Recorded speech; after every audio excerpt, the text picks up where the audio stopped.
Most people think of Star Wars leaders in terms of lightsabers and battles, but Mon Mothma proved that the sharpest weapon in the galaxy was never a blade, it was a voice. She wasn't a Jedi, she wasn't a general, and yet somehow she managed to bring the greatest empire the galaxy had ever seen to its knees. That doesn't just make her impressive, it makes her terrifying to tyrants. What's wild is that her journey doesn't start with the rebellion, it starts with the Republic's collapse. While everyone else was cheering Palpatine's rise, she was already preparing for his fall. While the Jedi were fighting wars, she was fighting for principles. And while others tried to restore the old ways, she was quietly building something new. That's not just foresight, that's survival at its finest. The brilliance of Mon Mothma is that she understood timing. She waited years, sometimes decades, before making her moves. And when she finally spoke against the Empire, the galaxy listened. Not because she was loud, but because she was consistent. Her voice gave the rebellion legitimacy in a way no blaster or starship ever could. But here's the twist. Her fight didn't end with the fall of the Empire. She had to turn that victory into something sustainable, and that's where her true test began. Building the new republic wasn't just politics, it was a gamble that the galaxy could choose peace after centuries of war. And for a while she made it work. It's easy to overlook her when compared to the flashier heroes of Star Wars, but her fingerprints are on every single victory. Without her, the rebellion stays a collection of scattered cells. Without her, the Death Star isn't destroyed. Without her, the New Republic never even exists. She is the quiet engine of change, the one who beat both the Republic and the Empire in her own way. In this video, we're going to explore how Mon Mothma outmaneuvered Palpatine without ever raising a weapon, how she rebuilt the galaxy in the ashes of two failed governments, and why her story proves that sometimes the most dangerous force in Star Wars isn't the dark side or the light. It's a single voice that refuses to be silenced. Mon Mothma's story doesn't start with the rebellion. It starts in the dying days of the Republic. She wasn't just another senator sitting quietly while Palpatine consolidated power. She was one of the very few who saw the cracks forming before anyone wanted to admit they were there. Unlike the Jedi, who were blind to their own hypocrisy, or Bail Organa, who still tried to hold on to the dream of the Republic, Mothma recognized the Republic wasn't slipping. It was already lost. The corruption ran too deep, and the willingness of politicians to hand emergency powers to Palpatine proved the entire system was already compromised beyond repair. Think about it. The same Senate that applauded the creation of a clone army later voted away its own relevance when Palpatine crowned himself emperor. And while many senators went along because of fear, or greed, or simply because it was easier than resisting, Mothma quietly resisted by refusing to play that game. She stayed a senator, yes, but she used her position as a shield, buying time, gathering allies, speaking out when she could, even if her words fell on deaf ears. That restraint mattered more than any battlefield victory, because it gave legitimacy to the rebellion that would later rise. Her entire philosophy can be summed up as patience and foresight. Where others saw themselves as warriors, she saw herself as a gardener, planting seeds of dissent in a political landscape dominated by tyranny. And those seeds wouldn't sprout overnight, but they would sprout when the moment came. That's what makes her so fascinating. She didn't swing a lightsaber, she didn't command fleets, but she understood the long game in a way very few in Star Wars ever did. It's also important to note that her criticisms weren't just about the Empire, they were about the Republic itself.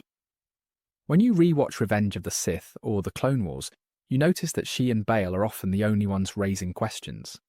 The Jedi were so busy fighting wars they weren't supposed to fight that they missed the collapse of democracy happening right under their noses. Mon Mothma didn't miss it. And that makes her a survivor, not because she escaped danger, but because she never let herself be fooled into thinking the Republic was worth saving in its broken form. This survival instinct shaped everything she did later. She didn't want the rebellion to simply restore the Republic. She wanted it to be something better, something purer. And if you look closely, you see that theme running through every appearance she makes, from her deleted Revenge of the Sith scenes to her role in Andor. Mon Mothma is the person who quietly realised that the galaxy didn't need to return to the past. It needed to move forward, and she was going to make sure it did, even if it took decades to pay off. The Empire loved its shows of force. Death Stars, Star Destroyers, fleets that could blot out the sky. Palpatine's entire strategy was fear and control, and for the most part, it worked. But Mon Mothma figured out something Palpatine never anticipated. That moral authority could be more dangerous than any superweapon. When she stood in front of the galaxy and declared her open opposition to the Empire, she did something the Jedi couldn't. She gave people permission to resist. And that's the brilliance of her rise. She never matched Palpatine's power head-on. She outlasted it. She understood that tyrants burn bright and burn fast, but movements built on conviction endure. Even the famous Declaration of Rebellion speech in Star Wars Rebels shows this perfectly. The second she put her face and voice behind the cause, dozens of rebel cells who were fighting alone suddenly had a banner to unite under. That wasn't luck. That was strategy. She knew timing mattered, and she waited until she could strike with words instead of fleets. Now imagine the pressure of that moment. If she'd spoken too soon, she would have been crushed before anyone cared. If she'd spoken too late, the rebellion might have fractured into nothing. But she hit that perfect moment when the galaxy was desperate for hope but too afraid to act. Her words broke that fear. And Palpatine could never truly silence words once they spread. That's why she was hunted so relentlessly. The Empire didn't fear blasters, it feared her speeches. This is where the irony kicks in. Palpatine relied on secrecy and manipulation to gain power, while Mothma relied on honesty and transparency to tear it down. He built a throne on lies, she built a movement on truth. And in Star Wars, that's rare. Because most leaders, even the Jedi, end up twisting ideals when convenient. But she didn't.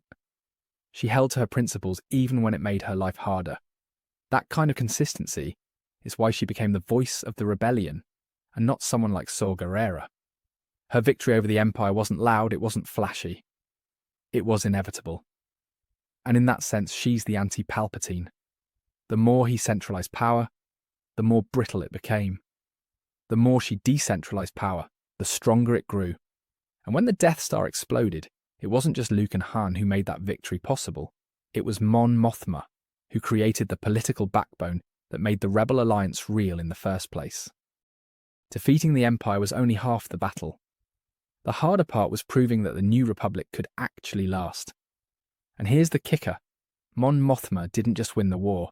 She almost single-handedly defined the peace that followed. She became Chancellor of the New Republic and set policies that were wildly controversial, but also deeply symbolic. Like disarming most of the fleet after the war, something that seems insane at first, but it revealed her larger philosophy. She wanted to break the cycle of militarization that had doomed both the Republic and the Empire. Was that decision short-sighted? Absolutely. The rise of the First Order proves it. But in the moment, it made sense.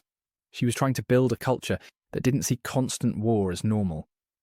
And you can respect that, even if you think it backfired. Because unlike Palpatine, who planned everything for his own survival, Mothma genuinely believed the galaxy could be better without her. That's why she wasn't obsessed with legacy the way most leaders are. Her legacy wasn't statues or monuments, it was institutions built to outlast her. And yet, her story also highlights the tragedy of politics in Star Wars. Because no matter how noble her intentions were, she couldn't control what came next. Corruption returned, complacency grew. And by the time of the sequels, the New Republic was just as vulnerable as the old one. But that doesn't erase what she accomplished. If anything, it proves how hard it is to sustain democracy when people prefer convenience over vigilance.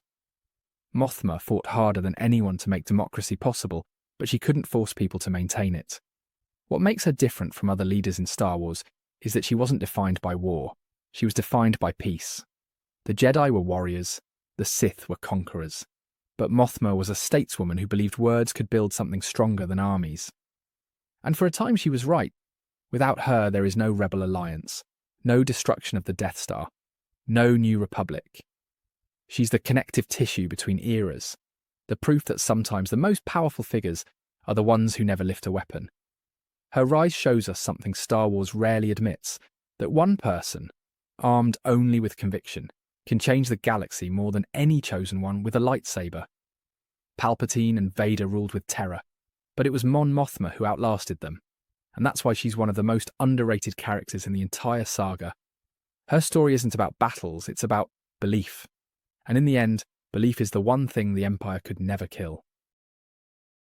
Thank you for watching. Be sure to like, subscribe, and hit that share button. My main channel is Critical Analysis Hub, where I post Star Wars content about the movies. My secondary channel is Critical Analysis Hub Plus, where I focus on the shows of Star Wars. And my third channel is Critical Analysis Hub XP, where I post comic books. Be sure to take a moment and check them out. Thanks, and may the Force be with you.